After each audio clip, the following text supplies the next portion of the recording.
अच्छा चलो, मुझे सबसे पहले बताओ कि किसने किसने 2020 वाला पेपर सॉल्व किया।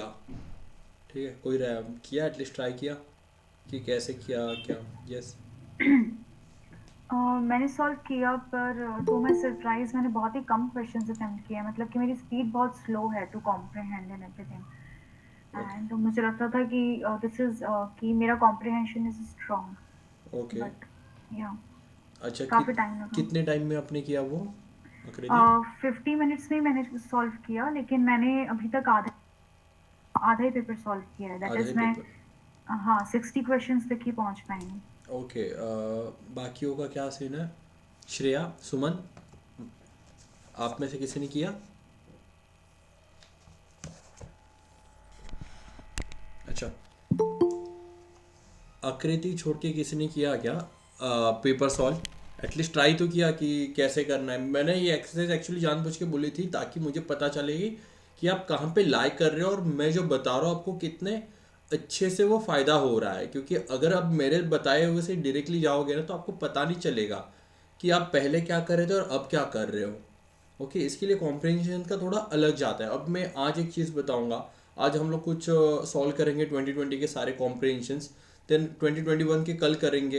एक दिन बाद करेंगे बेसिकली। अब मैं ऐसा रखूंगा कि एक दिन का ब्रेक रहेगा और उसके बाद हम लोग लेक्चर लेंगे ताकि आपको रिवाइज करने में टाइम मिल जाए।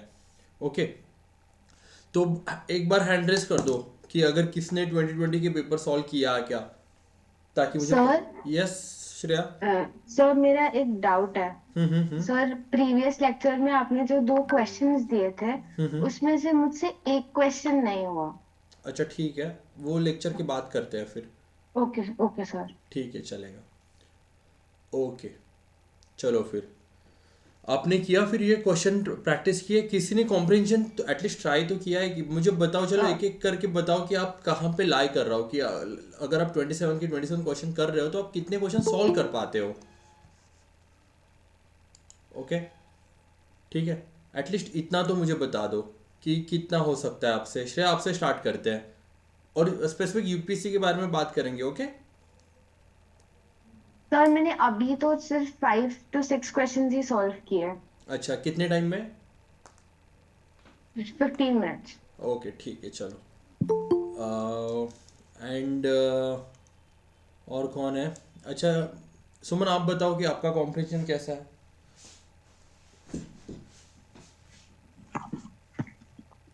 सर मैंने ना मतलब देखा नहीं पेपर। अच्छा नहीं, आप पिछले बार पेपर तो दिया रहेगा ना आपने, तो आप उसके बेसिस पे बताओ कि आपका कॉम्प्रिहेंशन कैसा है बेसिकली। आप अगर 25 क्वेश्चन कर रहे हो तो उसमें से कितने राइट आते हैं, कितने रॉन्ग आते हैं। हाँ सर, वो मतलब पहले ज्यादा रॉन्ग होते थे, अब धीरे धीरे मतलब ठीक हो रहा है, तो इट्स लाइक 25 में से हाँ 19 सही जाते हैं, 6 गलत जाते हैं ऐसे। बेस्ट है। कितने टाइम में करते हो फिर उतने 25 क्वेश्चंस। 1 घंटा सर जाता है आराम से। 1 घंटा जाता है, चलो ठीक है। बेसिक से स्टार्ट करेंगे कि क्या ज़रूरी है कॉम्प्रिहेंशन में। ओके, आज खूब पता नहीं कैसे बात सब लोग आए हुए हैं, अच्छा लग रहा है देख के। ठीक है, चलो स्टार्ट करते हैं। देखो सबसे पहले बेसिक क्या है कॉम्प्रिहेंशन में, बताओ मुझे। बेसिक क्या है कि आपको 45 मिनट्स में सारे कॉम्प्रिहेंशन सॉल्व करने हैं। 45 मिनट्स, 45 मिनट से 1 मिनट भी ज़्यादा देना नहीं है। 45 मिनट्स में 25 to 27 क्वेश्चन सॉल्व करने हैं। ठीक है, 27 क्वेश्चन इन टोटल आते हैं। ओके, 27 क्वेश्चन इन टोटल आते हैं। उसमें से आप मानो 25 ही क्वेश्चन कर रहे हो तो उसमें से 21 प्लस आपके क्वेश्चन राइट आने चाहिए। ये बेसिक फंडा है कॉम्प्रिहेंशन का। क्यों ये बेसिक फंडा है, क्योंकि अगर आप यहाँ पे 45 मिनट्स दोगे, ठीक है 45 50 पकड़ लो, चलो 50 मिनट्स दोगे तो आपके पास 1 घंटा कॉन्स करने के लिए होता है। और वो हमें चाहिए।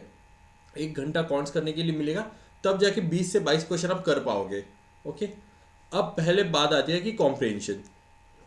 मुझे एक बात बताओ, कौन कॉम्प्रिहेंशन एग्जाम में पहले स्टार्ट करता है, वो सिर्फ हैंड रेस करो कि सर हम लोग एग्जाम में पहले स्टार्ट करते हैं कॉम्प्रिहेंशन। ओके, एंड कौन पहले कॉन्स करता है और फिर कॉम्प्रिहेंशन करता है। सभी ने तो हैंड रेस कर दिया, चलो कोई नहीं, चलो अच्छी बात है। आपको कॉम्प्रिहेंशन पहले क्यों स्टार्ट करना है, क्योंकि जो कॉम्प्रिहेंशन के पैसेजेस होते हैं वो बड़े होते हैं। एक पैसेज को एक क्वेश्चन, तो वो कॉम्प्रिहेंड करने में भी टाइम लगता है ना। तो इसी इसी वजह से हमें सबसे पहले फ्रेश माइंड जब होता है ना हमारा, इसके लिए कॉम्प्रिहेंशन लेते हैं हम लोग। क्योंकि एक बार कॉम्प्रिहेंशन की लिंक लग गई तो वो अच्छे से सॉल्व कर लेते हैं। बट अगर ऐसा हो गया कि एक क्वेश्चन सॉल्व नहीं हो रहा है, दूसरा क्वेश्चन सॉल्व नहीं हो रहा है, तो फिर वो कंटिन्यू ही होता रहेगा। ठीक है, तो इसके लिए कॉम्प्रिहेंशन पहले करनी चाहिए मेरे हिसाब से। अब कुछ लोग क्या करते हैं कि दो मेथड फॉलो करते हैं। एक होता है 45-45-30 और एक होता है पहले पूरे सारे कॉम्प्रिहेंशन सॉल्व कर दो एंड देन कॉन्स पे आ जाओ। ठीक है, कैसे होता है कि 45-45-30,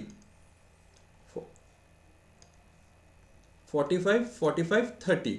सबसे पहले 45 मिनट्स वो कॉम्प्रिहेंशन को देंगे, देन 45 मिनट्स कॉन्स को देंगे, या फिर उल्टा भी कर सकते हैं, पहले 45 कॉन्स फिर 45 कॉम्प्रिहेंशन, एंड बची हुई जो 30 मिनट होते हैं वो तो फिर वो जज कर लेते हैं कि यार कॉम्प्रिहेंशन करें या फिर कॉन्स करें।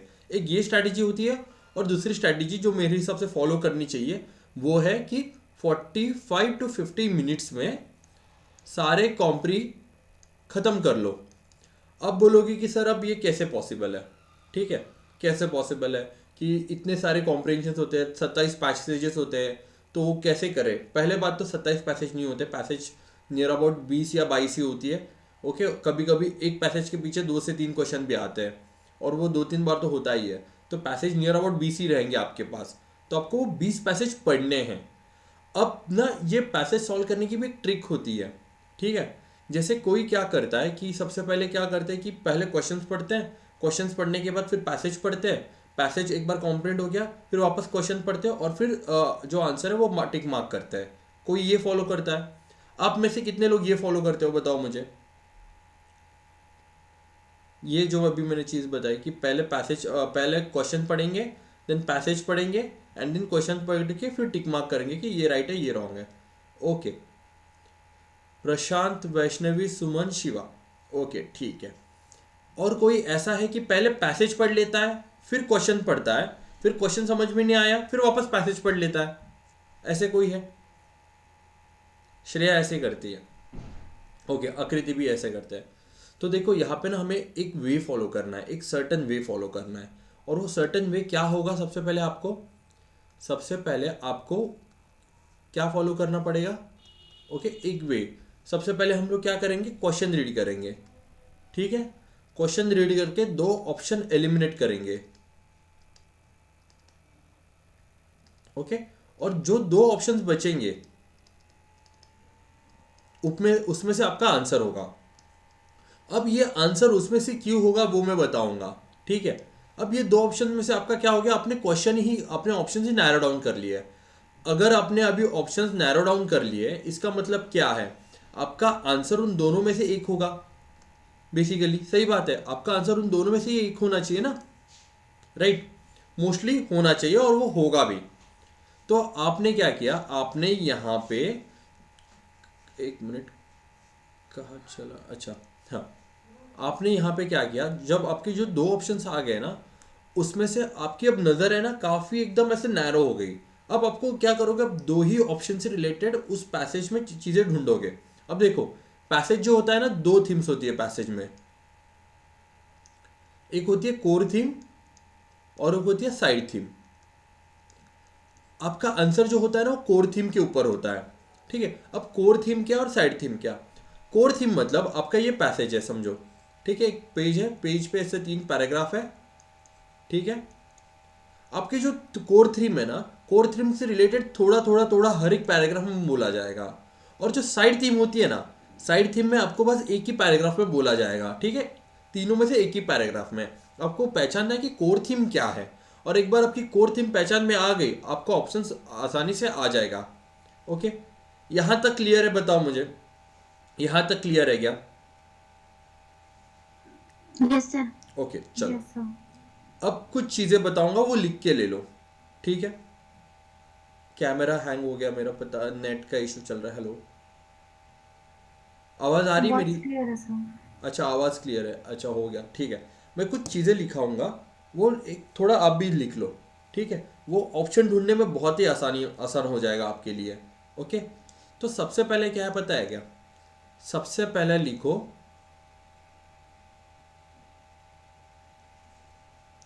एक मिनट, सबसे पहले लिखो आपका जो आंसर होगा ना एक पॉजिटिव होना चाहिए। ठीक है, पॉजिटिव स्टेटमेंट होनी चाहिए। आपका आंसर जो भी होगा ना वो एक पॉजिटिव स्टेटमेंट होगी। पॉजिटिव स्टेटमेंट कैसी होगी पहले तो ये समझो। अगर समझो आप यूपीएससी हो, यूपीएससी हो मतलब कि आप गवर्नमेंट बॉडी हो, आफ्टर टाइम एक पार्टी वो कॉन्स्टिट्यूशनल बॉडी हो गई, ओके, जो कि गवर्नमेंट के लिए काम करती है। अगर वो गवर्नमेंट के लिए काम करती है तो वो कभी गवर्नमेंट को क्रिटिसाइज नहीं करेगी, ओके। आपके जो भी पैसेजेस रहेंगे वो देखो, ऑल द गवर्नमेंट को क्रिटिसाइज करते हैं, ठीक है, स्टेट को क्रिटिसाइज करते हैं, बट वो एक अच्छे वे में क्रिटिसाइज करते हैं, मतलब उसको एक रीज़न से बैक करेंगे। अगर वो रीज़न से बैक करेंगे तो उसका आंसर कभी नेगेटिव में नहीं आएगा। तो इसके लिए उसका जो आंसर है पैसेज का, क्रिटिसिज्म कभी भी नहीं होगा, हमेशा एक पॉजिटिव आंसर रहेगा, नेगेटिव टोन में आंसर कभी नहीं रहेगा। ये क्लियर है कि पॉजिटिव अप्रोच होगा। सेकंड थिंग, आपका जो आंसर होगा वो एक वे फॉरवर्ड होगा, ठीक है। वे फॉरवर्ड होगा मतलब क्या, सोल्यूशन बेस्ड होगा। सोल्यूशन बेस्ड होगा ही होगा, हवा में बातें होगी नहीं, ठीक है। और ये सोल्यूशन भी कैसा रहेगा, प्रैक्टिकल रहेगा, ठीक है। अगर मैं बोलूँगा कि इंडिया की इकोनॉमी एग्रीकल्चर है तो हमें उसको 10 साल में एग्रीकल्चर से निकाल के उसको सर्विस सेक्टर में लेके आनी है, पॉसिबल है बताओ मुझे, पॉसिबल है क्या ये? बिल्कुल पॉसिबल नहीं है। तो ऐसी चीज़ें चाहिए कि जो प्रैक्टिकल हो, ओके, प्रैक्टिकल से हम आसानी से क्वेश्चन निकाल सकते हैं, ओके। और उसके बाद सबसे पहले एक्सट्रीम स्टेटमेंट हटानी है। क्या? कौन सी स्टेटमेंट?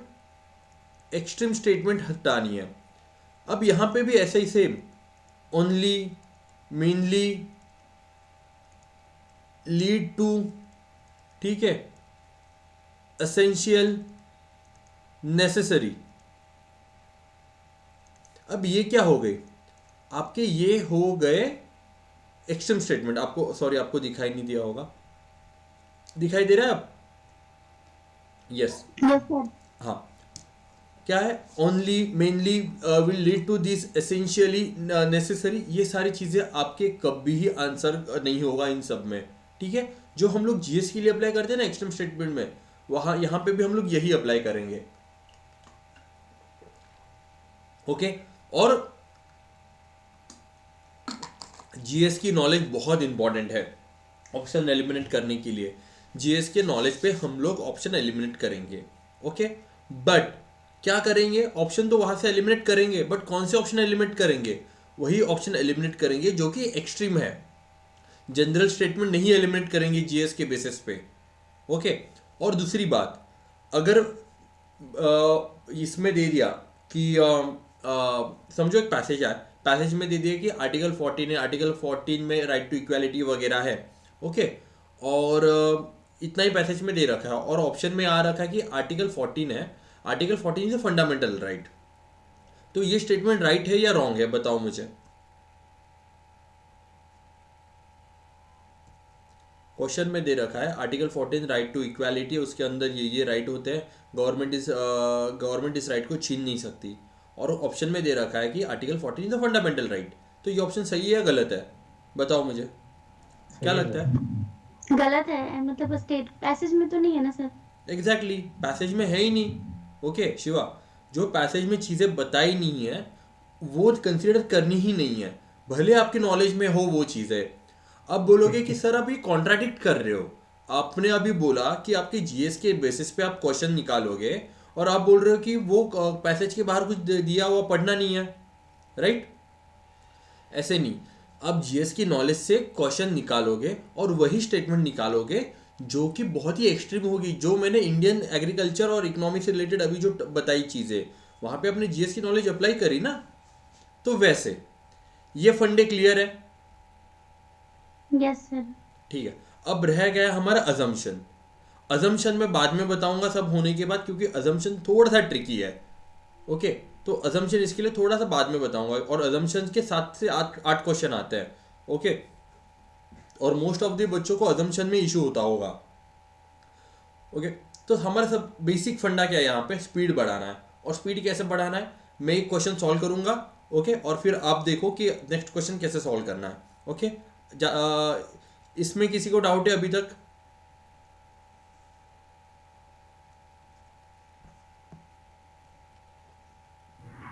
No sir. ठीक है, चलो स्टार्ट करें फिर। आप लोग दिख रहा है आप सभी को ये क्वेश्चन? बताओ मुझे, पैसेज वन दिख रहा है सभी को? अच्छा दिख पढ़ो रहा है ये सर। पैसेज वन पढ़ो और उसको सॉल्व करने की ले लो, मैं आपको 1 मिनट देता हूँ।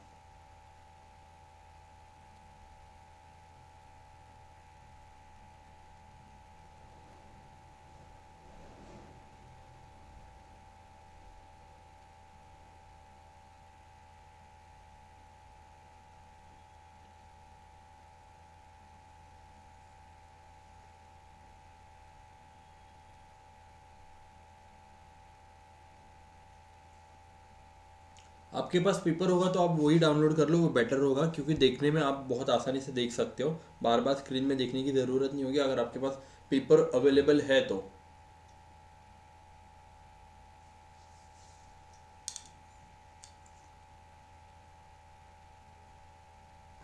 अब देखो मैं आया 1 मिनट में।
चलो ठीक है, हो गया सॉल्व इसको? बताओ मुझे क्या आंसर आया? डी। डी आंसर आया। चलो अब देखो मैं उसको सॉल्व कैसे करता हूँ। ठीक है, पहले तो आप ये देखो कि मैं उसको सॉल्व कैसे करता हूँ। ठीक है, मुझे बताओ कि पहले तो बताओ कि सारे ऑप्शंस दिख रहे हैं क्या आपको? सारे ऑप्शंस दिख रहे हैं? ओके, देखो तो मैंने क्या बताया था, सबसे पहले मैं ऑप्शन पढ़ूंगा। सॉल्व कैसे करना है, सबसे पहले ऑप्शन पढ़ूंगा और एक्सट्रीम क्वेश्चन एक्सट्रीम आंसर्स हटाऊंगा। देखो, which one of the following is the best implied message implied in the passage? Strong measure need to be taken to reduce the rural to urban migration of labour. ठीक है, इसमें कुछ नहीं है, normal है। The working condition in construction and unregistered manufacture need to be improved. Okay, service sector has been reducing the problem of unemployment. Okay, increase social sector spending is imperative for large scale job creation. अब चारों भी अलग अलग direction में हैं। Okay, और इसमें मुझे एक्सट्रीम तो कुछ दिखाई नहीं दे रहा है, राइट? तो एक बार मैं अब क्वेश्चन पढ़ लेता हूँ, सॉरी पैसेज पढ़ लेता हूँ। In India, over the last decade or so, the labor has been departing agriculture, but it is only going to construction and unregistered manufactured, which are not markedly better jobs. Service where labor tends to most productives are not generating the additional jobs in the country. India will need 24 million or so jobs over the next decade. The new sector, e-commerce, can be the best one. Only half the job gaps. Okay. Close only half the job gaps. Only those sectors that drive domestic demand such as health and education can comfortably fill the other half. Okay, अब बताओ migration के बारे में कुछ बताएं यहाँ पे? हटा दो। The working condition of construction worker का तो नाम ही नहीं यहाँ पे, ये हटा दो। Service sector has been reducing the problem of the unemployment. Okay, और increasing social sector job spending imperative for large scale job creation. अब देखो मैंने दो चीजें बताई थी, एक होगी साइड थीम और एक होगी कोर थीम। अब बताओ यहाँ पे कोर साइड थीम कौन सी है दोनों ऑप्शन में से, सी और डी में साइड थीम क्या है? बताओ मुझे, आपके हिसाब से साइड थीम बताओ मुझे। ठीक है, सर मेन थीम इसमें मतलब उस एम्प्लॉयमेंट के लिए बोल रहे हो, side theme like employment generation वगैरह और सोशल सर्विस। क्या हुआ, एक सेकंड। ठीक है। जो ये सर एक और बात, वो जो सर्विस सेक्टर है वो मतलब अनएम्प्लॉयमेंट की प्रॉब्लम को इंक्रीज कर रहा है ना कि रिड्यूस कर रहा है, तो सी वाला ऑप्शन ऐसे भी गलत हो सकता है। ओके, मतलब हाँ वो और साइड थीम है। और वो साइड थीम है ना, मेन थीम नहीं है। सर्विस सेक्टर के बारे में है क्या पूरा passage? No sir no. Service sector एक ही पार्ट है ना उसका। ठीक है, तो इसके हिसाब से हमारा आंसर क्या हो जाएगा? डी। ठीक है, और सोशल सेक्टर स्पेंडिंग बोला गया है ना, हेल्थ एंड एजुकेशन और लार्ज स्केल जॉब क्रिएशन, ये तो मेन थीम है हमारी कि लार्ज स्केल जॉब क्रिएशन चाहिए, एम्प्लॉयमेंट का इशू भी है पूरे इसमें। ओके, तो इसके वजह से आंसर डी हो जाएगा। क्लियर है ये कैसे सॉल्व किया? इसमें क्या डाउट है? ओके, बाकी को शिवा। सर एक बार लास्ट वाला वापस बता देंगे, मेरे रूम में मेरा रूममेट आ गया था तो मैं सुन नहीं पाया। अच्छा यार, मेरा इंटरनेट का भी इशू चल रहा है। अच्छा देखो, सुनो मैं क्या बोल रहा था कि देखो, एक साइड थीम होती है, एक मेन थीम होती है। ओके, अब यहाँ पे मेन थीम है एम्प्लॉयमेंट से रिलेटेड, और जो सर्विस सेक्टर जो बोल रहा है ना, वो बात जो कर रहा है वो साइड थीम का एक पार्ट है। सही बात है, और लार्ज स्केल पे एम्प्लॉयमेंट चाहिए, एम्प्लॉयमेंट का इशू है हमारे पास, राइट? वो एक लार्जर थीम है, तो इसकी वजह से इसका आंसर डी हो जाएगा। Okay sir. क्लियर है ये? Yes sir. देखो मेरे हिसाब से ना, मेरे हिसाब से हमें जो क्वेश्चंस है ना, कॉम्प्रिहेंशंस है ना, काफ़ी सिंपल वे में रखने हैं। ठीक है, ज़्यादा बड़े नहीं करने। ज़्यादा बड़े नहीं करने मतलब क्या होता है ना कि अरे इसका तो ये है, इसका तो वो है, इसका ऐसा है, उसका वैसा है, ये सारी चीज़ें नहीं करनी। ओके, समझ रहे हो मैं क्या बोलने की कोशिश कर रहा हूँ यहाँ पे?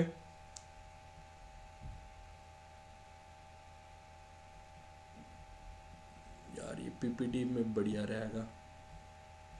ठीक है, अजम्पशन वाले बाद में करेंगे, मैंने जैसे कहा था अजम्पशन के फंडे थोड़े क्लियर करने पड़ेंगे आपके पहले। चलो क्वेश्चन नंबर 2 बताओ क्या है। सबसे पहले क्या पढ़ेंगे हम लोग? क्वेश्चन क्लियर है ना सबको? दिख रहा है, ऑप्शन दिख रहे हैं सबको? सबसे पहले देखो, reverse and other wetland should be protected under Ramsar convention. देखो शुड आ गया, ठीक है। Engineering water system should be modernise, यहां पे भी शुड आ गया, मतलब करना ही है। Wetland need to be reinforce as more than just open source of water. Okay, water supply should not be free for cost as to prevent the misuse and over use. अब बताओ कि water supply को free नहीं करेंगे, okay, तो कितना issue हो जाएगा? सही बात है, बट फिर भी ये स्टेटमेंट ठीक लग रही है मुझे। मैं ऑप्शन पढ़े हुए ये कुछ स्टेटमेंट हटा नहीं दूंगा। ओके, क्लियर है? अब मैं ऑप्शन पढ़ूंगा, क्वेश्चन पैसेज पढ़ूंगा। One of the biggest ironies around water is that it come from the river and other wetlands. Okay, it is seen as diverse from them. While water is just as a resources, public policy does not always grasp that it is a part of the natural ecosystem. Effort at engineering water systems are thus efforts at augmented water supplies rather than strengthening the capacity of the ecological system. देखो वापस पढ़ो, effort at engineering water system are thus effort at augmenting water supply rather than strengthening the capacity of the ecosystem. मतलब क्या बोल रहा है? Ecosystem की capacity बढ़ानी चाहिए, वो ज़्यादा बढ़िया रहेगा। देखो रामसर कन्वेंशन के बारे में कुछ बोला है यहाँ पे, हटा दिया। इंजीनियरिंग वाटर के बारे में बोला है, रख दिया। Wetland need to be reinforce as a more then, yes ये भी है। Water supply should not be free, ये भी बोला नहीं गया है। अब देखो B and C, B and सी।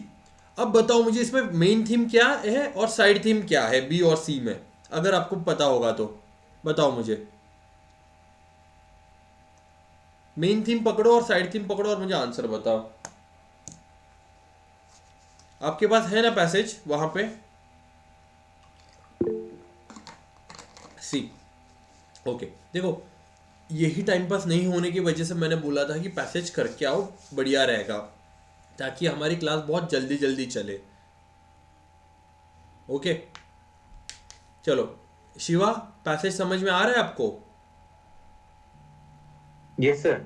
अच्छा, आपके पास खुला हुआ है डॉट पेपर सामने? मेरे पास ऑफलाइन है सर, मेरे पास कागज में है, 2020 वाला पेपर मैंने दिया था तो तो उससे मैं कर रहा अच्छा, तो सी और डी में मुझे बताओ कि मेन थीम क्या है और साइड थीम क्या है।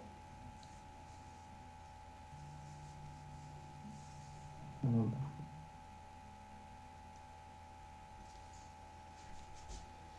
कोई और ट्राई करेगा जब तक शिवा का पढ़ के हो रहा है? सर एक्चुअली मुझे भी नहीं, 2 ऑप्शंस में कंफ्यूजन हुआ था when I was solving the paper. अच्छा ठीक है लेकिन सर आकृति, बताओ मुझे। कोर थीम और साइड थीम में थोड़ा कंफ्यूजन हो रहा है, मैं समझ नहीं पा रही हूँ दोनों में क्या डिफरेंस है। देखो, कोर थीम क्या होती है कि मेरे पास 2 पैराग्राफ है समझो, ठीक है, या फिर 3 पैराग्राफ है। उन 3 पैराग्राफ में मेरी जो कोर थीम होगी, सॉरी जो साइड थीम होगी, एक ही जगह पे कहीं पे उस साइड थीम के बारे में बोला जाएगा। ओके, और जो मेरी कोर थीम होगी वो पूरे पैसेज में बार बार रिफ्लेक्ट करेगी। ओके, क्लियर है ये साइड थीम और कोर थीम? जी यस। सर। ओके, तो सर फिर वाटर सिस्टम जो होगा वो होगा। क्या बोल रहे हो सुमन? सर वाटर सिस्टम जो है ना वो कोर थीम है और वेटलैंड वाला जो है वो साइड थीम है। देखो, गलत पकड़े हो तुम। गलत है क्या है सर, ना, लेकिन वाटर सिस्टम बार बार रिपीट हो रहा है ना कि water comes from rivers and theme other पकड़ो ना, थीम पकड़ो। देखो, it is one of the biggest idea that water is that come from the rivers and other wetlands. Okay, it is seen as diverse from them. Okay, वापस उसी के बारे में बोल रहा है, रिवर और वेटलैंड के बारे में। Well, water is use as a resource as a resources, public policy does not always graph that it is a part of the natural ecosystem. आ गया वापस, efforts at engineering water system and thus effort at augmenting water supply rather than strengthening the capability of the ecosystem ecological systems। आ गया वापस wetland और natural resources. Yes sir. हाँ समझ रहे हो? सर वाटर भी Yes, तो यस सुमन?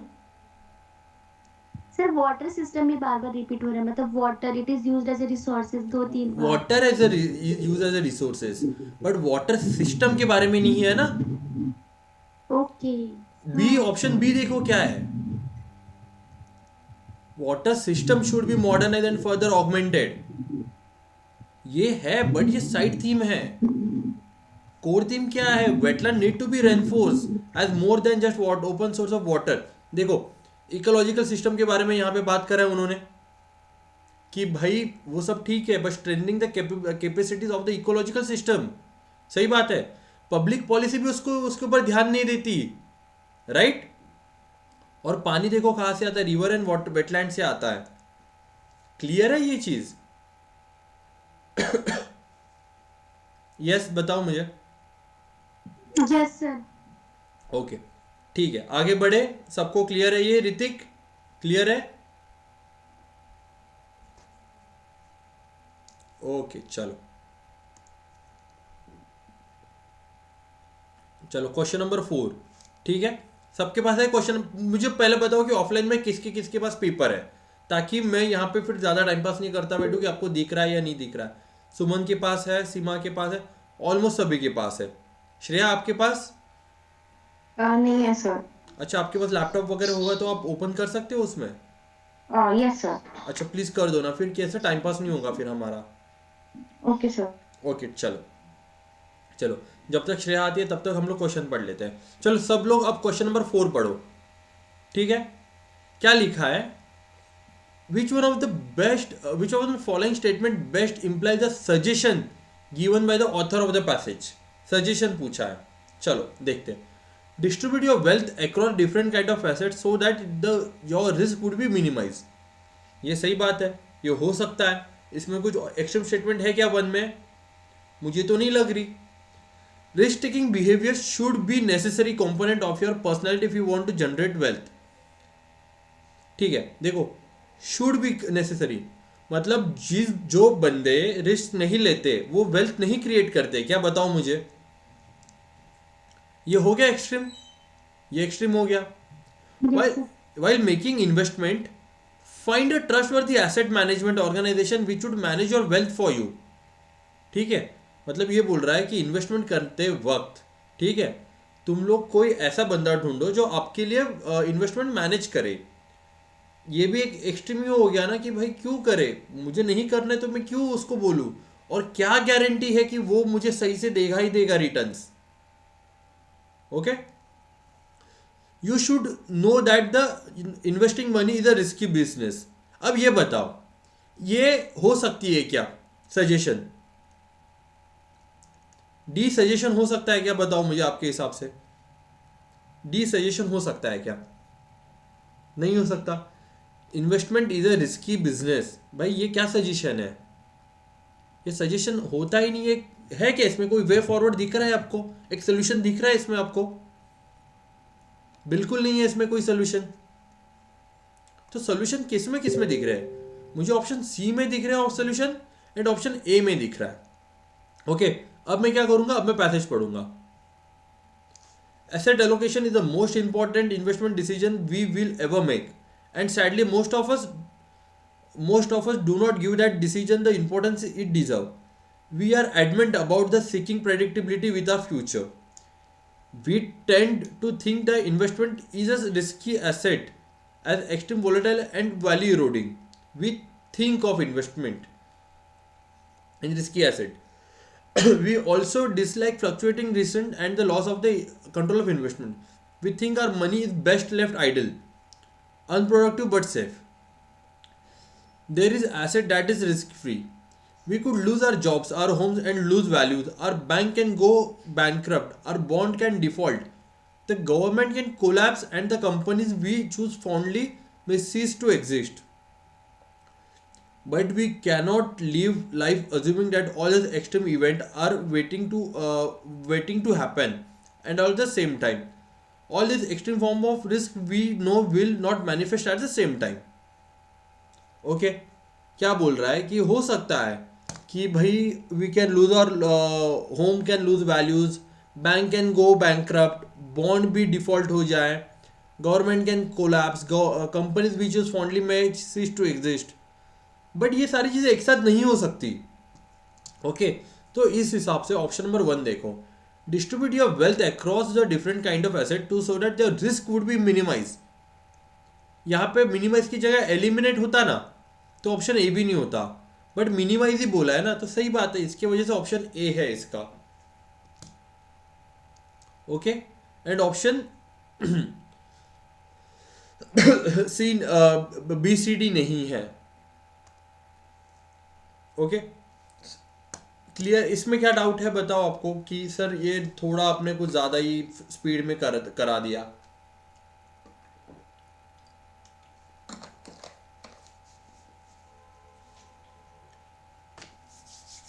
Okay, clear है ये चीज़? आगे बढ़े, इसमें किसको डाउट है? अभी अगला क्या कर देना, अगला आप सॉल्व करो, मैं आपको बस 1 मिनट का टाइमिंग दूंगा, 1 मिनट का, उससे ज़्यादा टाइम नहीं मिलेगा. ठीक है, क्वेश्चन नंबर 5, 1 मिनट का टाइम है, 1 मिनट के टाइम में आप सॉल्व करो. चलो 9:35 हुए, 9:36 पे मैं बोल दूंगा कि यार हो गया आपका टाइम अप. चलो जल्दी जल्दी सॉल्व करो.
चलो हो गया, बताओ किसने किसने सॉल्व किया। स्पीड चाहिए भाई, कॉम्प्रिहेंशन करने में स्पीड चाहिए। बताओ मुझे। श्रेया, श्रेया आपका क्या आंसर आया? Sir B part. बी आया। Yes sir. सुमन?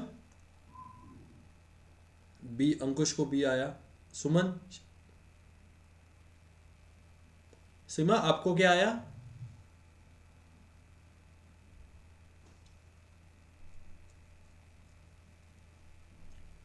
कौन सा क्वेश्चन? अच्छा मैं क्वेश्चन नंबर 5 बोल रहा हूँ। अच्छा बी। देखो बहुत सिंपल है क्वेश्चन नंबर 5। क्या बोला है? अजम्पशन बोला है। चलो अजम्पशन बोला है तो अब यहाँ पे मैं अजम्पशन समझा ही देता हूँ। पहले अजम्पशन क्या होता है पहले ये देख लो, ठीक है। मैंने एक बहुत बेसिक एग्जांपल से समझाता हूँ। ओके शिवा, समझो तुम घर पे हो। ओके, समझो तुम घर पे हो और तुमने आज बोला मम्मी को, तुम बाहर गए हो और तुमने मम्मी को बोला कि मैं आज खाना नहीं खाऊंगा, मेरे लिए आज खाना मत बनाओ घर पे।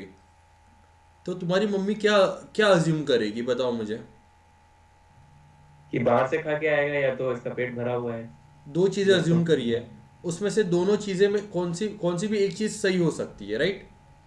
Yes sir. तुमने बताया कि मम्मी को मेरा पेट भरा हुआ है, नहीं। तो अगर मुझे ऑप्शन में आ गया कि शिवा ने बोला मम्मी को कि यार मैं खाना नहीं खाऊंगा, तो ये अजम्पशन राइट है या रॉन्ग है बताओ मुझे। सर हो बताओ। सकता है राइट। राइट है। ये अजम्पशन नहीं, ये फैक्ट बताया मैंने, जो कि पेपर में पैसेज में दिया हुआ था। उन्होंने क्या पूछा है? उन्होंने अजम्पशन पूछा है। फैक्ट के ऊपर आप कोई चीज़ अज्यूम करोगे ना तो वो अजम्पशन होगी, नहीं तो वो फैक्ट नहीं हो सकता, इम्प्लाइड मैसेज नहीं हो सकता। समझ रहे हो क्या लॉजिक बन रहा है यहाँ पे? आपको पहले फैक्ट पकड़ना है, मतलब आपका जो ऑप्शन है, उस ऑप्शन को आपको देखना है कि कौन से फैक्ट के बेसिस पे ये ऑप्शन आया हुआ है। अगर वो आपके पास ऑप्शन है, वो आपके पास फैक्ट आपने पकड़ लिया, तो आपका अजम्पशन राइट है। और एक्सप्लेन करूँ इसको, बताओ ये स्टेटमेंट मैंने बताई वो क्लियर है क्या अजम्पशन के लिए?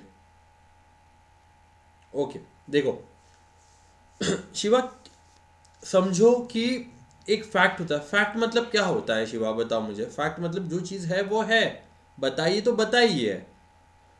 पैसेज में क्या पूछते हैं, सोल्यूशन में पूछते हैं कि भाई अजम्पशन बताओ इसका क्या है, मतलब तुम क्या अज्यूम कर रहे हो। जो क्वेश्चन पूछते हैं ना वो बहुत इंपॉर्टेंट होता है कि वो पूछ क्या रहा है, वो इम्प्लाइड मैसेज पूछ रहा है या अजम्पशन पूछ रहा है। अगर अजम्पशन पूछ रहा है तो आपका जो सोचने का हॉराइजन है ना वो काफ़ी बड़ा होता है, ठीक है।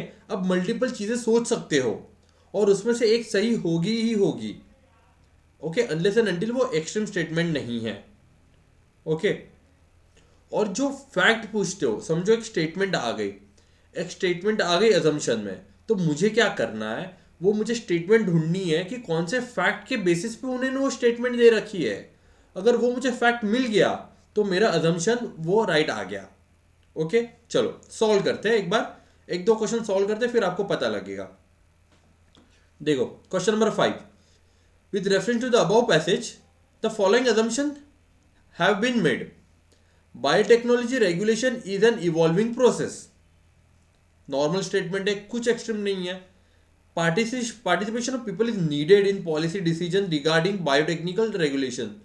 देखो एक चीज़ें ध्यान में रखो, पॉलिसी डिसीजन से रिलेटेड बहुत क्वेश्चन आते हैं, पॉलिसी प्रोसेस के ऊपर क्वेश्चन आते हैं, तो वो एक अच्छे से ध्यान रखो कि वो मोस्टली राइट होते हैं, ओके। अब देखो biotechnology regulation should be take into account socio economic aspect in decision making, okay. मुझे नहीं पता इसका राइट है या रॉन्ग है। Wider involvement of political executive in biotechnological regulation improve effectiveness in dealing with the countries trade policies and international obligations, okay. अब मैं क्या करूंगा, अब मैं पैसेज पढ़ूंगा कि क्या दे रखा है। Almost most of the genetic modified GM crops cultivated now are genetically engineered for single trade. In future, crops genetically engineered from more than one trade will be norm. Okay. Thus, biotechnology role in agriculture and the regulation of the same cannot be understood solely in the context of the current generation of the GM crops. Instead, there is a need to take a comprehensive look, taking into account various aspects, including socio-economic aspect, so that potential of the technology can be harnessed while minimizing negative impact. Given the importance of biotechnology in developing varieties that can help in climate change mitigation and adaptation, not using biotechnology as a part of the climate change action plan cannot be an option. Domestic regulation of biotechnology cannot be viewed in isolation of trade policy and obligation under the various international trade and convention. Okay. अब question number 4 देखो. Wider involvement of political executive in biotechnological regulation improves effectiveness dealing with the country's trade policy and the international obligations. ये बोला गया है क्या? Domestic regulation in biotechnology cannot be viewed in isolation of trade policy and obligation under the international treaties and convention. बोला है कि domestic regulation of biotechnology बस isolation में नहीं देख सकते, हमें ट्रेड और ये सारी चीज़ें को नज़र रखते हुए हमारी डोमेस्टिक रेगुलेशन बनने चाहिए. ठीक है. बट कहाँ पे बोला है कि improve effectiveness in dealing with the countries trade policy and international obligations. ऐसा तो कुछ बोला ही नहीं है. तो ऑप्शन नंबर 4 वहां पे आउट हो गया, 4 हट गया. Biotechnology regulation is a evolving process. सही बात है, ये चीज़ बोली है ना. देखो ये चीज़ कहाँ पे बोली कि बोला ये कि biotechnology role in agriculture and regulation same cannot be understood solely in the context of the current generation of GM crops. ठीक है, मतलब ये इवॉल्व होते जा रहा है. तो ऑप्शन 1 भी है, तो मैंने सी हटा दिया. Participation of people is needed in policy decision regarding the biotechnology regulation. कहाँ पे बोला है ये चीज़? मुझे तो नहीं दिखी कि पब्लिक पार्टिसिपेशन चाहिए पॉलिसी मेकिंग के लिए. अगर कुछ भी थोड़ा भी बोला रहता तो मैं एज्यूम कर लेता. तो या इसकी वजह से मैंने ऑप्शन 2 भी हटा दिया. ऑप्शन 2 नहीं, स्टेटमेंट 2 हटा दी. तो मेरा ऑप्शन क्या आ गया? Option B is right. Sir yes. Sir मैंने अजम्पशन नहीं देखा था, बट 4 सही हो सकता है ना सर, अजम्पशन के बेसिस पर. 4. Yes sir. अच्छा पढ़ो, अजम्पशन के बेसिस पे क्या लिखा है बताओ. 4. मतलब सर लास्ट स्टेटमेंट जो पैराग्राफ में हाँ, दे हाँ, रखा है हाँ. उसके बेसिस पे. हाँ नहीं तो आप पढ़ो ना, आप पढ़ो, मैं आपको बताता हूँ कि गलत कैसे है. क्या लिखा है यस सर. पढ़ो. ऑप्शन पढ़ो पहले. ऑप्शन स्टेटमेंट नंबर 4 पढ़ो.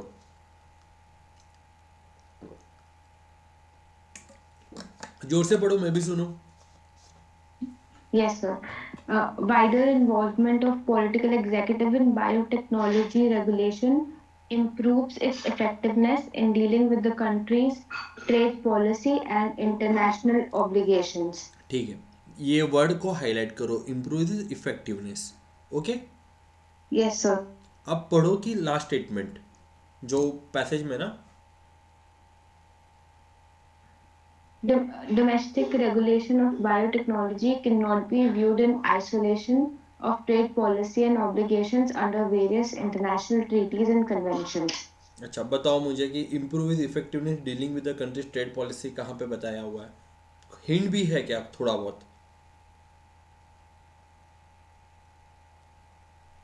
No, sir. But sir, isolation लिखा है ना, तो मतलब बोला है कि जब भी हम लोग डोमेस्टिक रेगुलेशन पॉलिसी बनाएंगे तो बस हमें अपने देश को पकड़ के नहीं बनानी है, हमें ट्रेड पॉलिसी भी देखनी है और हमें इंटरनेशनल ट्रीटीज और कन्वेंशंस को भी नज़र में लेना है. Yes sir. इसका सर मतलब मतलब तो मुझे समझ आ गया, बट वो अजम्पशन. हाँ तो अजम्पशन है ना. आप समझा रहे थे ना. हाँ सही बात है कि मैं अजम्पशन ऐसे समझा रहा था, बट यहाँ पे बोला ना कि आइसोलेशन में नहीं होनी चाहिए वो ट्रेड टीटी. इसका मतलब ये नहीं ना कि इम्प्रूव इफेक्टिवनेस नहीं है ना. ओके. हाँ ओके सर. मतलब मुझे एक बताओ कि डिक्रीज क्यों नहीं हो सकता? Yes sir. हो सकता है ना. तो वो देखो ना आपकी इम्प्रूव इफेक्टिवनेस, तो वो वर्ड पकड़ना है हमें. Okay sir. क्वेश्चन नंबर 6 करो. Excuse me sir. Yes yes. Sir question number 2 एक बार प्लीज सॉल्व करवा दीजिए, वो हमने स्किप कर दिया है. अच्छा अच्छा अच्छा. Actually when I was solving the paper, तो मेरा वो आंसर गलत गया है, तो अच्छा ठीक इसीलिए है, भी मैं करता हूँ। आप पहला क्वेश्चन नंबर, अच्छा अजम्पशन है ना वो, अच्छा अजम्पशन कर लेते हैं। हाँ देखो, आप सब लोग सॉल्व करने के लिए ट्राई करो, फिर मैं करता हूँ। अब एटलीस्ट पैसेज पढ़ो और अजम्पशन की स्टेटमेंट्स पढ़ो।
ओके चलो पढ़ते हैं। पहला क्वेश्चन पढ़ते हैं। On the basis of the above passage the following assumption have been made. State should have some institution to ensure it appropriate role in digital society. GS के हिसाब से बहुत सही स्टेटमेंट है, इसमें कुछ इशू नहीं है। State should ensure that private parties do not violate the citizens right to privacy. ये भी सही स्टेटमेंट है जीएस के हिसाब से। मैंने अब तक मैसेज पढ़ा नहीं है तो मुझे पता नहीं है। The digital economy is not compatible with the idea of not violating the citizens' privacy. Is not compatible with the idea of violating the citizens' privacy. Okay, अब चलो। In India, the current focus on the right to privacy is based on new realities of the digital age. A right is a substantive right only if it works in all situations and for everyone. A right to free expression for an individual about her exploitation, for instance, is meaningless without actual availability of the security that guarantees the private force cannot be used to thwart this right. The role of the state, therefore, is not just to abstain from the preventing rightful free expression, but also to actively ensure that private parties are not able to block it. देखो यहाँ पे ये statement देखो, the role of the state therefore is not just to abstain from the preventing rightful free expression, but also to actively ensure that private parties are not able to block it. State should ensure that the private parties do not violate the citizens right to privacy. सही बात है, यही बात हो रही है ना यहाँ पे। ओके चलो, अब मुझे बात बताओ, डिजिटल इकोनॉमी की कहाँ पे बात हुई है? आकृति,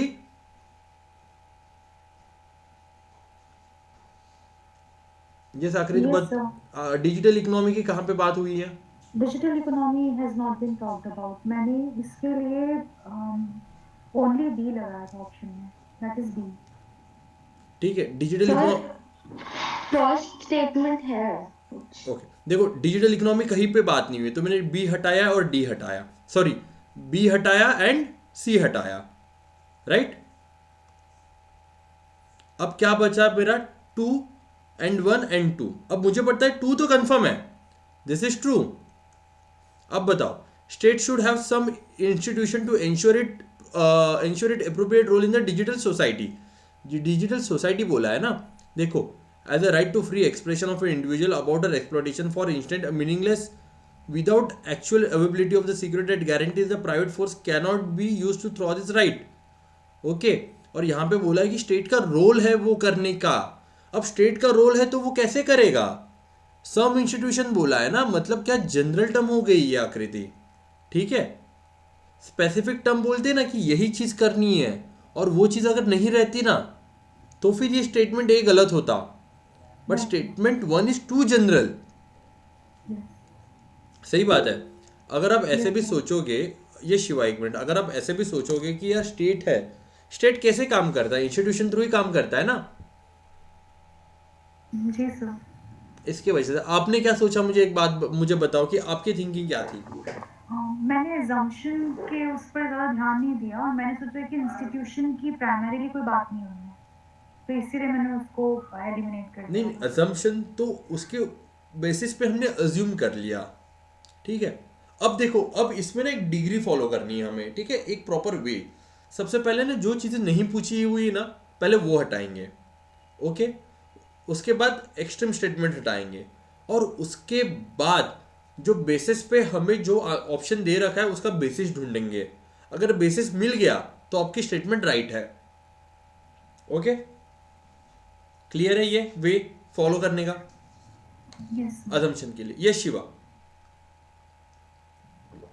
सर मेरा भी वही था जो आप बोल रहे थे ना, स्टेटमेंट वन कैसे राइट होगा, मतलब मैं उसको वही जो आप बोल रहे थे राइट है कि जैसे स्टेट है, स्टेट फंक्शन खुद तो आएगा नहीं करने के लिए, स्टेट इंस्टीट्यूशन की तरफ से ही वर्क करेगा ना, इंस्टीट्यूशन को किसी को यस इंस्ट्रक्शन देगा कि आप ये करो, तो वही होगा ना sir. Yes yes, exactly exactly. देखो, यही रीज़न था, मैं बोला था कि क्वेश्चन सॉल्व करके आओ, ताकि जो डाउट्स होंगे ना वो पेपर क्लासेस में सॉल्व हो जाएंगे, ठीक है। यही सबसे बड़ा रीज़न था।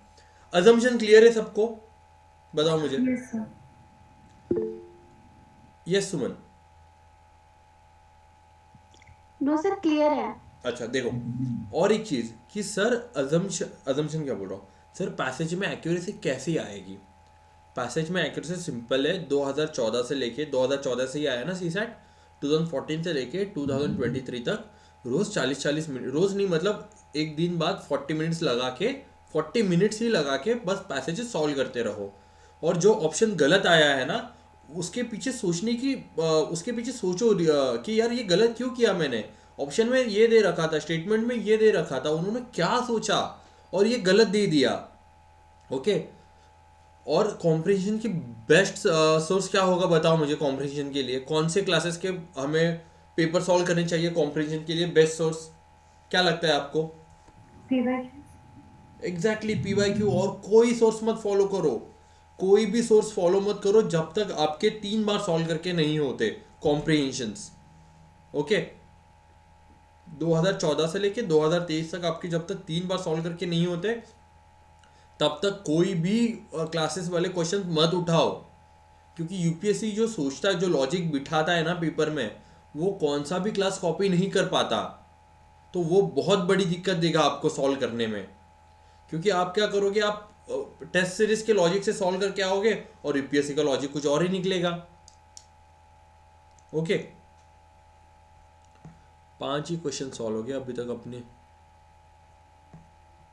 चलो आगे बढ़ते, आगे एक दो और करते। अजम्पशन ही करे क्या, अजम्पशन टफ है ना थोड़ा।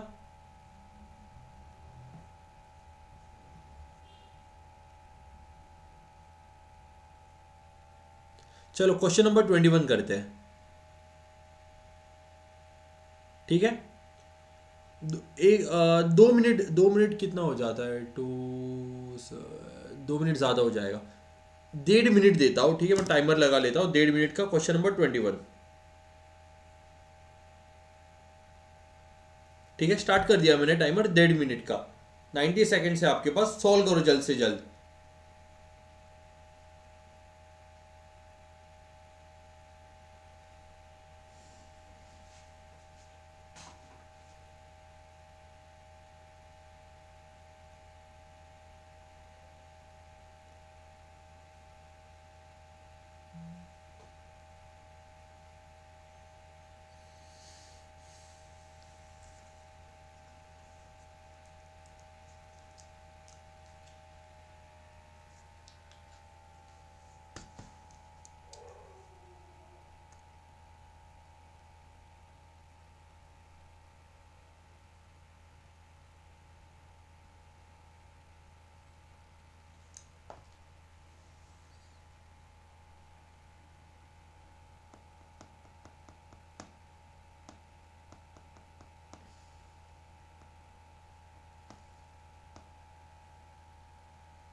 चलो 20 सेकंड बचे हुए,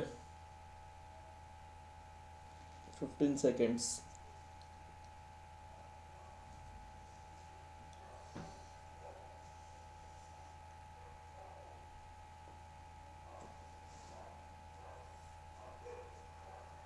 चलो टाइम अप। अच्छा बताओ शिवा, क्या आंसर आया आपका? शिवा आंसर सर आपका एक मिनट, मैं क्या? पढ़ ही रहा था, थोड़ा रह गया बस। अच्छा सुमन, चलो बताओ मुझे, किसने सॉल्व किया? हैंड रेस करो, जिसका सॉल्व हो गया ना वो हैंड रेस करो प्लीज। ये साकृति, क्या आ गया आपका आंसर? सर ए। ए आया आपका आंसर, ओके ठीक है। और कौन है, किसका आंसर कुछ आया? सीमा, वैष्णवी,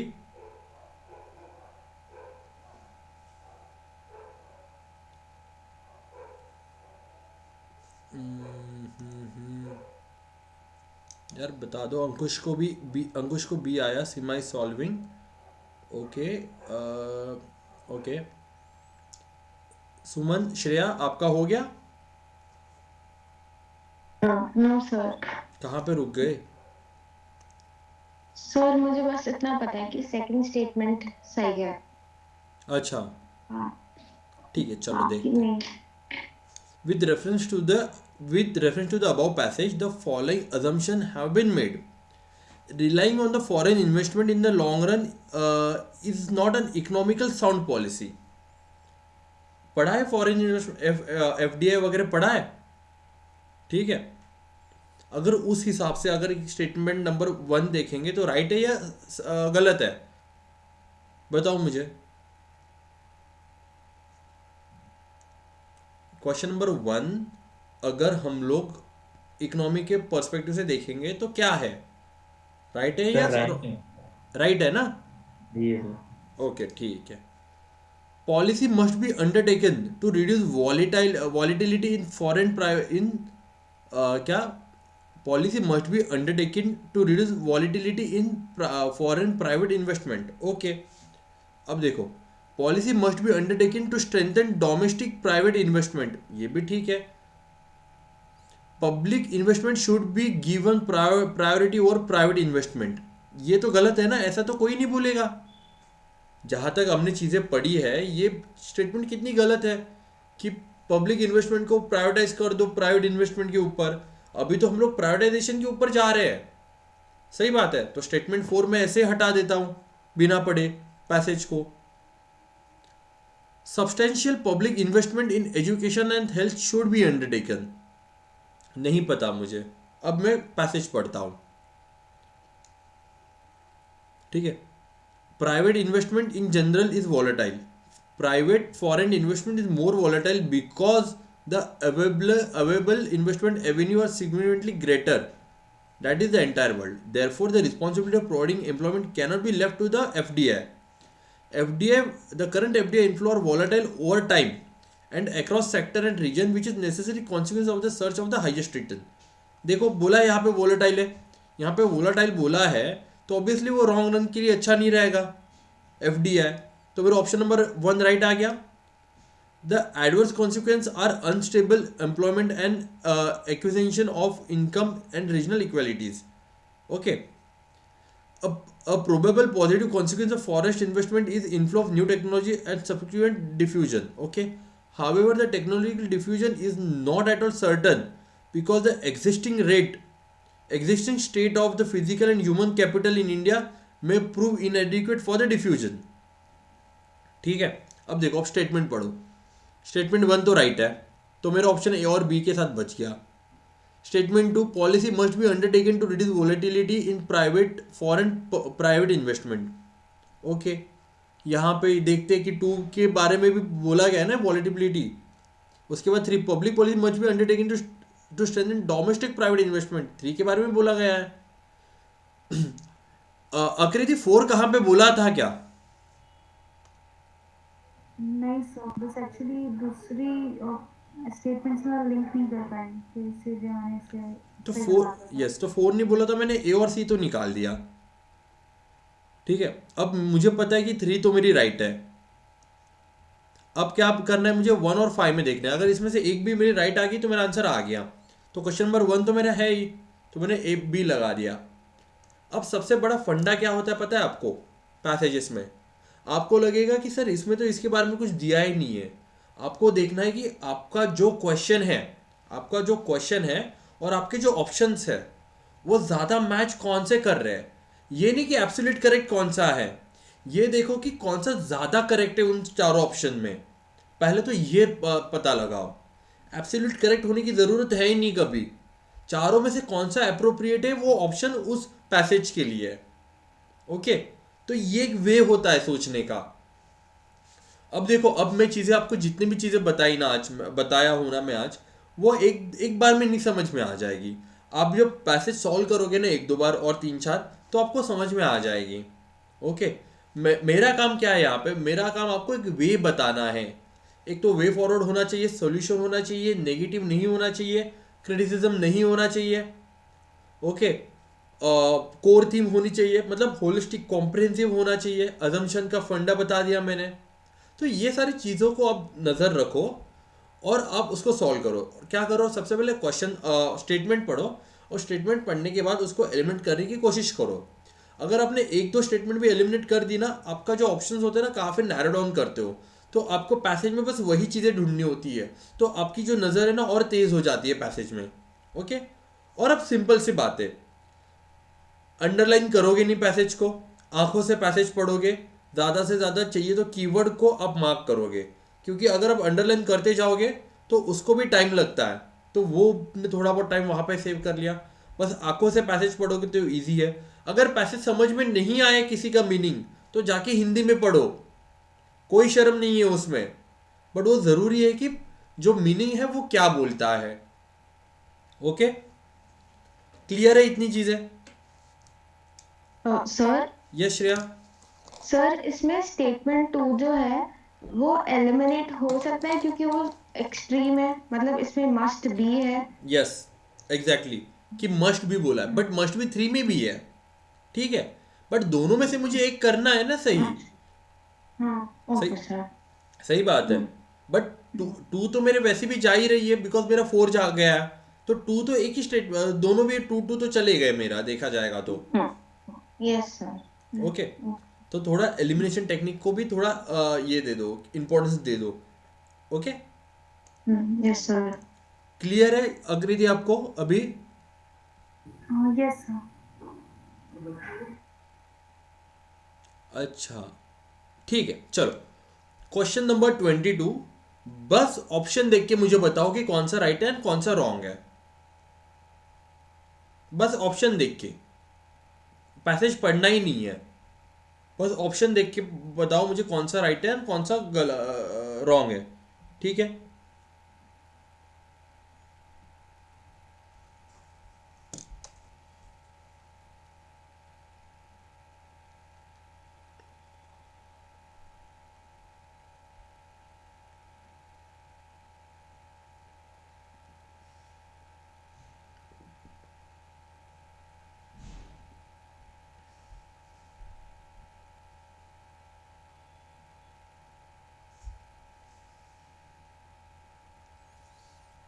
सर सेकंड वाला बिल्कुल गलत होगा। ओके ठीक है, सेकंड वाला बिल्कुल गलत होगा। सेकंड वाला बिल्कुल गलत कर दिया समझो हमने। क्या लिखा है पहले मैं पढ़ लूँ एक बार। The network of dams and canals should be build across the country for proper distribution of water. ठीक है, सेकंड वाला बिल्कुल गलत होगा। ओके, और बताओ और क्या गलत होगा?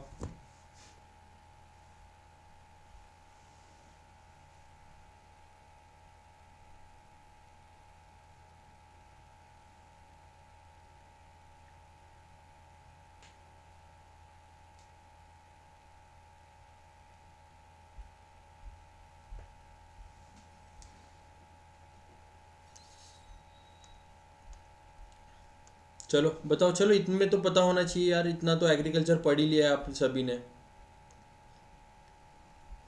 5 से स्टार्ट करते हैं। Distribution of river water among region should be regulated by the union government. बताओ कौन सा राइट है या रॉन्ग है? राइट होना चाहिए या रॉन्ग होना चाहिए, बताओ मुझे। राइट वाले हैंड रेस करो कि yes sir this statement can be right, hand raise करो। Ankush, Suman, okay, what about others? Okay. और किसको लगता है कि ये स्टेटमेंट रॉन्ग है, रॉन्ग होनी चाहिए? आकृति एंड वैष्णवी, ओके। चलो, स्टेट वाटर कहाँ पे आता है बताओ? Water is a state subject और कौन सा सब्जेक्ट है? Union subject. यूनियन सब्जेक्ट है क्या स्टेट सब्जेक्ट है वाटर? स्टेट सब्जेक्ट है। तो आपको लगता है कि एक प्रैक्टिकल इम्प्लीकेशन हो सकता है कि अगर वाटर यूनियन के अंडर आ गया तो स्टेट आने देंगे वाटर को? सिंपल सी बात है, नहीं आने देंगे ना, तो एक एक्सट्रीम स्टेटमेंट हो गई है। ठीक है, इसको ऐसे ही रखते हैं। The uses of water for agriculture should be regulated by law. ठीक है, अगर एग्रीकल्चर से रेगुलेट कर दिया वाटर को, फार्मर तो बहुत इशू करेंगे वापस। अभी एमएसपी पे इतना इशू हो रहा है, क्वेश्चन पढ़ो ना क्या दिखा है। What with reference to the above passage, the following could be the most rational, देखो ये वर्ड पे जोर डालो, rational and practical implication for India. ठीक है, तो 4 भी बहुत एक्सट्रीम है। Farmer should be provide easy loan for digging borewell. अब ये हो सकता है, दिस कैन बी राइट, कि farmer should be provide easy loan for digging borewells. इसमें कोई गलत नहीं है, इसमें तो हो सकता है। A network of dam and canals should be built across the country for proper distribution of water. ये भी एक्सट्रीम हो सकती है कि भाई अक्रॉस द कंट्री कितने बनाएंगे। And interlinking of river should be undertaken. Okay, चलो पढ़ लिया, अब पैसेज पढ़ो जल्दी जल्दी और मुझे बताओ कि क्या दिया है। Many opportunity to harness the highly skewed seasonal and spatial distribution of monsoon flow which occurs in a 4-month period from June to September annually have been lost. Since there was a few months account for most of the rainfall and consequent fresh water availability, the need for holding rainwater in reservoir for subsequently releasing it for use of over the year is necessary. Nobody can afford to overlook. Climate change will continue to affect weather conditions and create water shortage and excess. While millions suffers from drought and floods, water in the country, many rivers from unutilized and can discharge into sea water every year. अब बताओ मुझे D कहां पे बोला गया है और 4 and 5 कहां पे बोला गया हुआ है? कहीं पे भी नहीं है ना 4 and 5। अब इंटरलिंकिंग ऑफ रिवर बोला है यहाँ पे, बताओ मुझे। इंटरलिंकिंग ऑफ रिवर के लिए कुछ चीजें आ रखी है वहां पे। यस, इंटरलिंकिंग ऑफ रिवर के लिए चीजें आ रखी है। देखो यहाँ पे बोला है ना कि water in the country many river flow unutilise and are discharge into the sea every year. अब इसी के ऊपर से आप ये भी निकाल सकते हो कि अगर हम लोग डैम्स वगैरह बनाएंगे, ठीक है, तो वाटर यूटिलाइज कर सकते हैं अनयूटिलाइज का। बोरवेल के बारे में कुछ बोला है यहाँ पे? नहीं बोला है। तो ऑप्शन बी सी डी तो ऐसे ही जाएगा और ऑप्शन ए आ जाएगा यहाँ पे।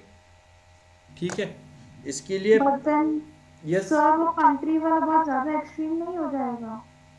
बट कंपेयर टू कंट्री वाला एक्सट्रीम हो जाएगा, बट बाकी 3 तो दिए ही नहीं है। तो फिर ऐसे टाइम पे तो एग्जाम में तो यही लगेगा कंट्री एक्सट्रीम है, union government and regulated by law. हम लोग एक टाइम अगर उन तीनों स्टेटमेंट्स को कंपेयर करेंगे तो 4 और 5 सही लगेगा। देखो मैंने एक वे बताया था ना, सबसे पहले क्या निकालेंगे हम लोग पैसेज में से? जो चीजें कुछ दी नहीं हुई पहले वो निकालेंगे, राइट सीमा? पहले मैंने बोल दिया था। अब तीनों भी चीजें दे रखी है क्या, बताओ मुझे पैसेज में? नहीं दे रखी है ना। डैम्स कंस्ट्रक्ट करने के लिए हिंट दे रखी है वहां पे, तो कंपैरेटिवली भी होना चाहिए ना कुछ तो, कि कौन सा एक्सट्रीम है कंपैरेटिवली। ओके, क्लियर है? अभी मैंने जस्ट बोला था ना कि ऑप्शन राइट होना जरूरी नहीं है, ऑप्शन एब्सोल्यूट राइट होना जरूरी नहीं है। ऑप्शन चारों पांचों में से कौन सा ज्यादा राइट होना जरूरी है। ओके, इससे ये ऑप्शन आ जाएगा। यस, और किसको डाउट है इसमें?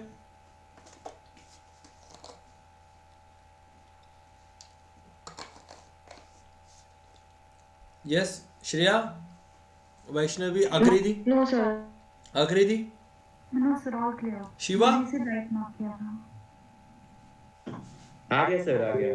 आ गया ना, चलो हाँ सर। ठीक है फिर आज के लिए इधर ही रुकते हैं। अब आपका होमवर्क क्या रहेगा, आप लोग ये वाले जो स्टेटमेंट है ना सारे जो बचे हुए कॉम्प्रिहेंशन है वो करो, ठीक है।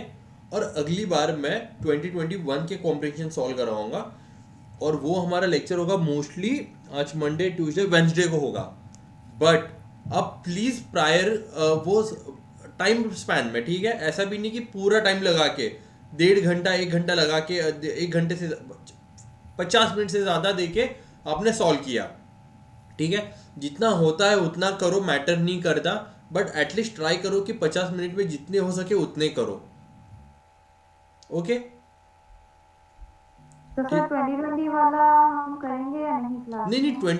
2020 वाला करो आप, ठीक है। हाँ। और जो आपको डाउट आ रहा है ना हम लोग वो सॉल्व करेंगे, ठीक है। ठीक है। जिनको जिनको डाउट आ रहे हैं ना हम लोग वो सॉल्व कर देंगे 2020 वाला, और 2021 वाला पूरा सॉल्व करने की कोशिश करेंगे। और क्योंकि अभी कैसे अब मैं आपको पढ़ने के लिए टाइम देता हूँ, फिर स्टेटमेंट एलिमेंट करने के लिए टाइम देता हूँ, तो अगली बार कैसा होगा मैं डायरेक्टली बताऊंगा कि चलो बताओ किसने क्या निकाला, राइट। तो वो टाइम पास नहीं होगा हमारा ओके। और हम लोग ज़्यादा क्वेश्चन सॉल्व कर सकते हैं। यस, क्लियर है ये चीज़। चलो फिर ये साकरी थी, yes sir, it's clear. Okay. चलो फिर मिलते हैं फिर वेंसडे को, ये वाले सॉल्व करो, अगर नहीं हो रहा है तो मुझे बताओ, ठीक है। Shreya Yes, sir. क्या डाउट था? Sir, बाकी time जा and सकते हैं, work का कुछ इशू first नहीं है। question. यस बताओ, टाइम एंड वर्क का कौन सा? दो क्वेश्चन में से फर्स्ट क्वेश्चन था। अच्छा मैं ओपन कर लूँ, देखो एक बार।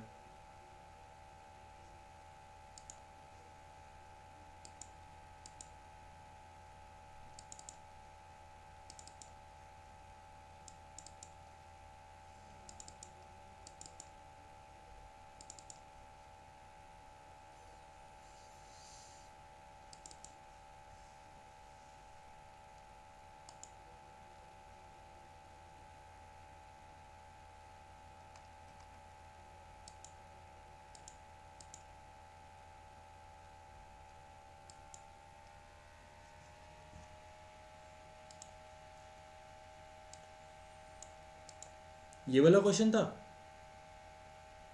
Yes sir. नहीं सर, इससे पहले वाला। ये वाला? Yes sir. देखो क्या दिया है, Ram and Shyam work on a job together for 4 days, ठीक है, and complete 60% of work. Ram और श्याम 4 दिन काम करते हैं और 60% वर्क खत्म कर देते हैं।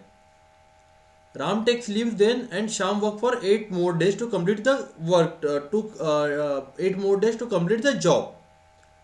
How long would Ram take to complete the entire job alone? Ram and Shyam कितने दिन में खत्म करते हैं बताओ मुझे, 4 दिन में कितना परसेंट करते हैं? 60। तो एक दिन में कितना परसेंट खत्म करेंगे बताओ मुझे। ये 3 हो जाएगा, ये 5 हो जाएगा, ओके। 3/5। तो एक दिन में कितना करेंगे, सॉरी 3 दिन में कितना करेंगे, ये 5 को इधर लेके आ जाओ, 20। 3 दिन में अगर 20% कर रहे हैं श्रेया, ओके, तो अगर मैं इसको इंटू 5 कर दूं तो ये 100% हो जाएगा, तो इंटू 5 इधर भी होगा। यस। तो 15 दिन में पूरा कंप्लीट कर, राम और श्याम 15 दिन में पूरा काम कंप्लीट करेंगे। ये आया आपको, ये यहां तक समझा आपको? पूरा नहीं सर। अच्छा मैं सिंपल वे में बताता हूं, ठीक है। 4 दिन में कितना परसेंट करते हैं कंप्लीट? 60%। तो 2 दिन में कितना कंप्लीट करेंगे? 2 दिन में कितना कंप्लीट करेंगे? 30%। सही बात है, सॉरी हाँ सही बात है, 2 दिन में 30% कंप्लीट करेंगे।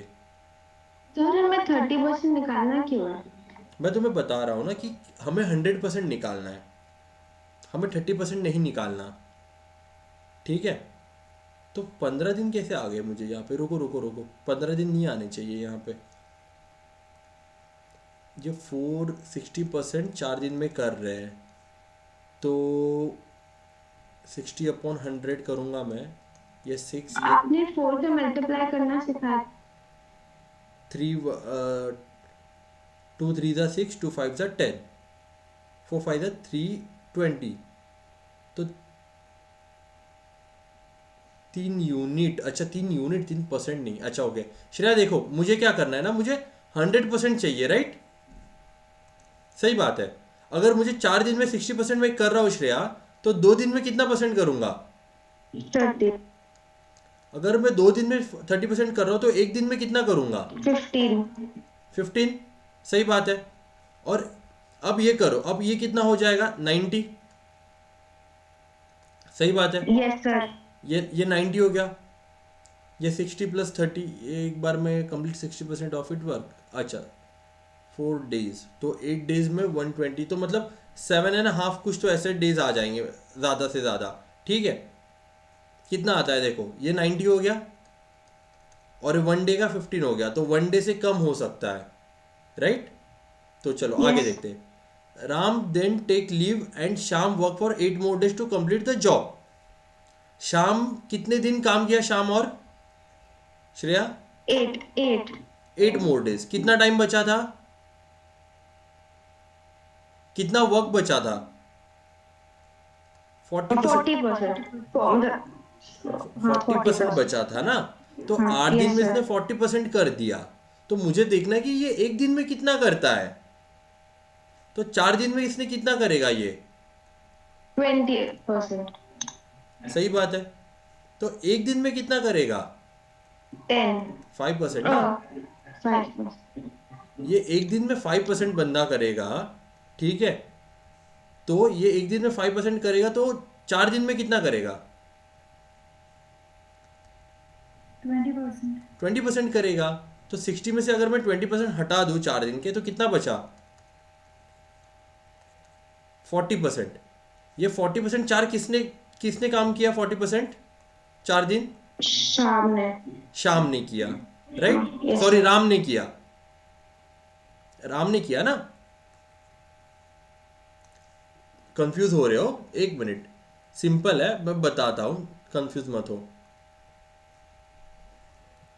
वापस पढ़ो। Ram and Shyam work, Ram plus Shyam ने 4 दिन काम करके 60% वर्क खत्म किया। उसके बाद बोला राम ने काम छोड़ दिया और श्याम ने कितने दिन और काम किया? 8 डेज। सही बात है, टू कंप्लीट द वर्क। कितना परसेंट जॉब बचा हुआ था श्रेया? 40%। 40%, अगर 8 डे का 40% है, तो 4 डेज का कितना होगा? 20%, 20%। मुझे बताओ कि राम ने यहाँ पे कितना काम किया है? कितने दिन काम किया है? 60, 40, कितने कितने दिन काम किया है? 4 दिन काम किया ना दोनों ने मिलके। दिन हाँ, तो yes, sir. दिन तो दोनों के सेम ही होंगे। दिन में कुछ Yes, sir, yes, फर्क sir. होने वाला है क्या? no sir. तो दिन तो फर्क सेम ही हो गया। अगर 60 में से अगर राम 20% काम कर रहा है 4 दिन में, तो शाम कितना करेगा? 40, अगर शाम 4 दिन में 40% कर रहा है, तो 1 दिन में कितना करेगा? 4 दिन में 40% कर रहा है, तो 1 दिन में कितना करेगा? 10%।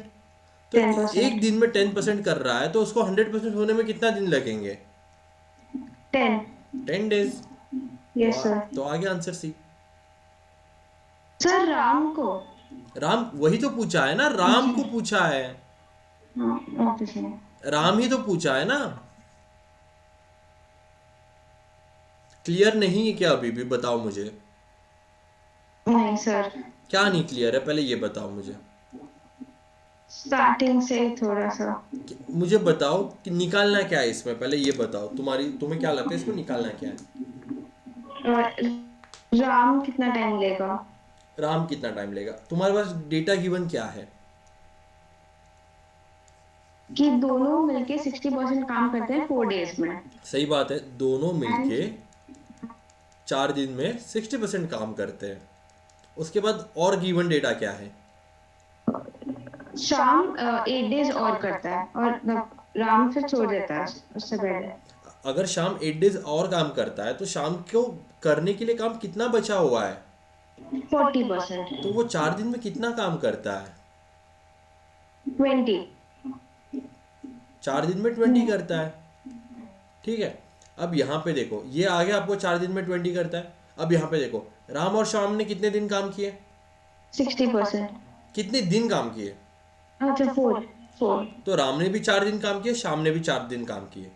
तो Yes, 60 sir. में श्याम का कंट्रीब्यूशन कितना परसेंट है 4 दिन का? 20। तो बचा कितना इसमें से? 40। तो वो किसने किया होगा? राम ने। कितने दिन में किया वो राम ने? 4। 4 दिन में कितना किया? 40%। तो एक Yes, दिन में sir. कितना करेगा वो? 10। 10%। अच्छा, तो okay, 100 sir. तो 100% होने के लिए उसको कितने दिन काम करना चाहिए? 10। 10 डेज। तो इसके हिसाब से 10 आंसर days. आपका सी आ गया। Okay sir. क्लियर है? Yes sir. ओके, बाकियों को भी क्लियर है? Suman, Aakriti and Shiva? Yes sir. Okay, चलो यस फिर बढ़िया।